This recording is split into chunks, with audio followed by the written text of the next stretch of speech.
so your budget is tight and you need to keep marketing without spending the big bucks. So I've got some low cost ways to help you build your sales and your audience. Number one, and this is number one for a reason, is conduct a survey. The first step in developing a marketing plan is understanding who your target customers are and what they want from your company. So you always, always, always, always want to start your marketing with research. So there's no point in putting together a marketing plan and throwing money at the problem if you don't really understand who your people are, how to talk to them, and what they want, right? Or what they need. So you can use resources like surveymonkey.com if you want to, get fancy, you want to do a really formal survey. You can use Instagram stories. You can do a poll on Instagram stories. You could do a poll on Facebook, but really start with doing some research and conducting a survey. Before you can get better results from your marketing, you need to get better information on what to say, what they need, what they want. And here's the thing, a lot of your best ideas are going to come from your customers. So ask them. They're such a great resource. Okay, so that's number one, take a survey. Number two is to take special care of your existing customers. It's typically 5 times as expensive to make a sale to a new customer as it is to make a sale to an existing one. So a very quick way to grow your sales is to look at your existing customers and really take care of them. You want to wow them. You want them to become raving fans so that they're referring new customers to you, and you want them to keep buying from you, right? You want them to stick around. So things like small gifts, handwritten cards, follow-up calls, special invitations, sneak previews, those are all low-cost options that will make your existing customers raving fans and make them feel really special. Just think about how you can deliver the wow to them, Think about customer service moments that you've experienced and that wowed you. So things like unexpected free gifts in the box when you order something and the package comes. I love it when that happens. And it can be little free samples. It can be stickers sometimes. It's just something you didn't expect. It's kind of cool. You got it in the box when the box arrived. Things like employees remembering your names or your preferences for something. When you go check in at a hotel and they know what kind of pillows you like to have. There's some hotel chains that do that. So what are the ways in your business that you can wow your customers with little simple touches like that? So that's number two. Number three, maximize your online marketing. So you can build relationships with prospective customers by offering them high quality content on your site, things like blogs, how-to articles, videos, newsletters. Creating content has dozens of benefits, not the least of which is positioning you as the expert, but it also optimizes your SEO. It creates trust. It creates value for your audience. And there's so many different kinds of content that you can choose from. So you can really choose what works for you and what you're comfortable with. But if you want to be a leader in your space, you need to provide valuable content.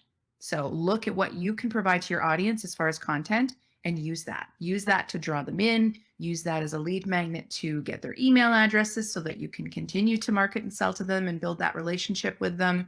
But really start thinking about what content you can create. Number four, this is what a lot of people miss. Use all your real estate. So, and we could be talking about physical real estate. We could be talking about virtual real estate. So for signs, for marketing, if you've got a physical location, use your building, use surrounding land, vehicles, sidewalks, great places to put up signs and banners, right? You could put a sign on your car, or you could put a sign on the side of the building.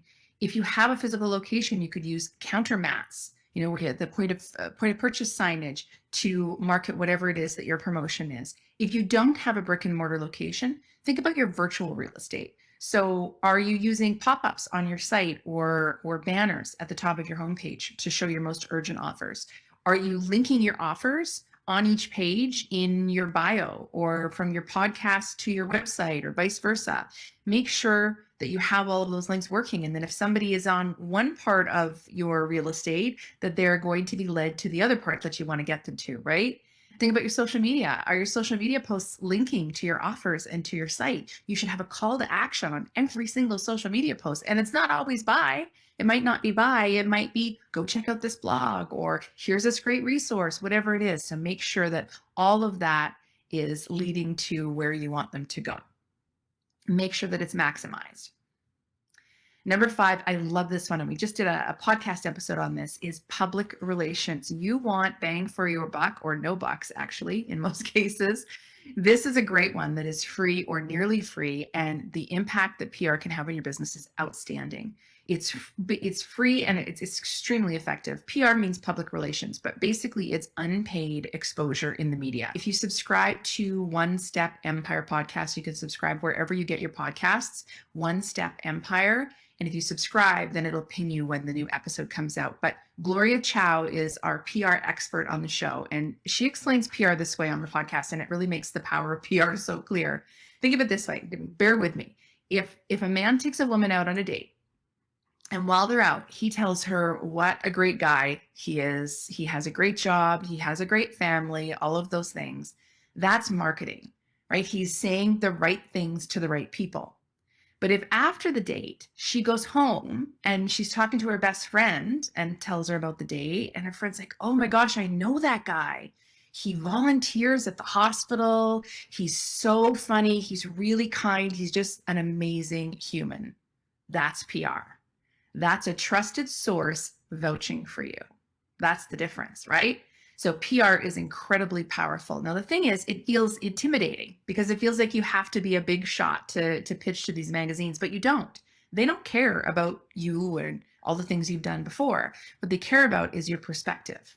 And you can absolutely get featured, especially if you've got any kind of point of view, and we all have a point of view about your space, and you pitch it to them the right way. So make sure you watch that podcast or listen to that podcast, and it'll give you all the tips on how to write the pitch and how to find the people to pitch to. So get PR on your schedule and just make time to do it because it's so powerful. So that was number 5. Number 6 is collaboration. You can partner up with another business and help promote each other's services. So for example, if you're running a restaurant, you could offer local businesses in your area discount coupons or free items from the menu, right, in return for advertising space on their premises. Maybe they give out your flyers for your restaurant. Again, what you offer and what you get in return is going to vary depending on what your business is.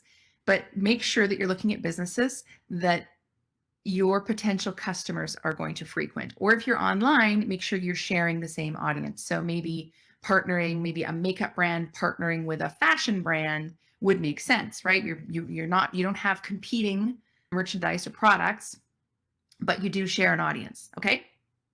So that is number 6. Excuse me. Number 7 is to build a referral program. The best forms of marketing are those that you can set up, you can turn on, and they'll just grow organically, automatically, without too much effort. A referral program doesn't work for every business, but it's worth a try if it's one that you think will work for yours, because it really is something that's just, you can almost set it and forget it and build your business. So look at a referral program, and that could be a program with partners referring their audience to you and maybe getting a commission.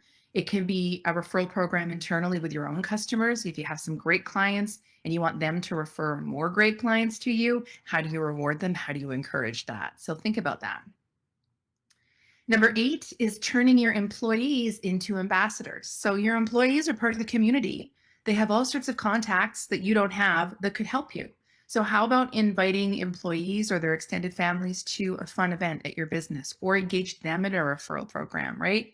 Anything, your employees have tentacles out into the community that you can take advantage of, that you can, use for your business. So turn them into ambassadors for your company. And number 9 is to run a contest. This is old as the hills, but it still works. Online, in-person contests, there's still a great way to get a low-cost marketing publicity. So you can give away, iPads, cash prizes, merchandise. It's a great way to get some, viral potential and improve your brand's image. You can also contribute to other raffles, things like door prizes, for example. If the audience for that particular raffle or contest matches your target market, then it's a great way to get in front of them for a very low cost. It could be merchandise you already have on hand or a service that you offer, and it gives you exposure to a whole new audience. So think about how you can use contests as well. Number 10, guest blog or social media takeovers. Again, this is sharing someone else's audience. So you want to do this with somebody who has the same target market you do, but again, non-competing services or products. And you can guest post on their blog. You can do a social media takeover. You could take over their social media for a day so you have access to their audience, and you could let them do the same with your audience. It's a great way to really quickly grow your audience, right? Get more people in less time. So you can create a killer article.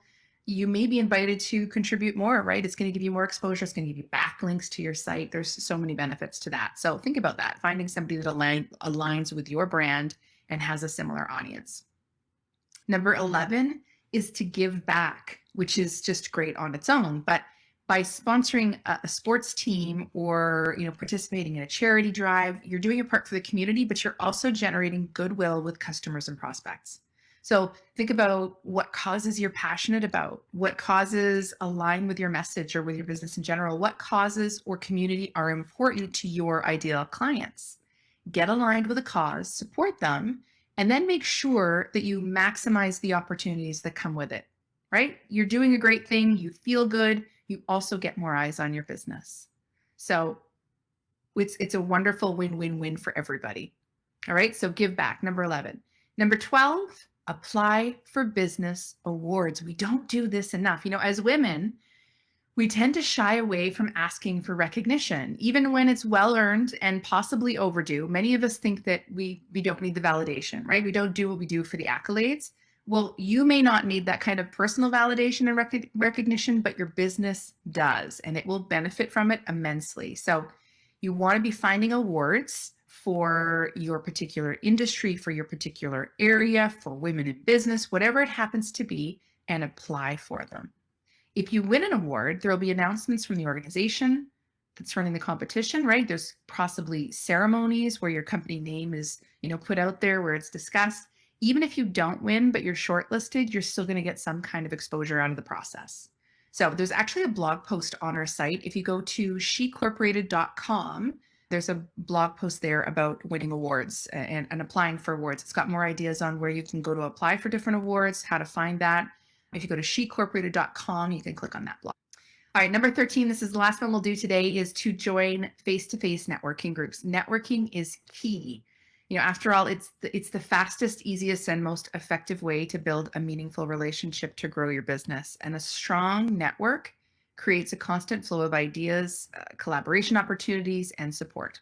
So if you haven't already, go to Chamber of Commerce in your area, right? Women in business organizations. Maybe there's industry events for your particular industry. Join those face-to-face networking groups. You can also use apps like Meetup to find upcoming networking events in your area.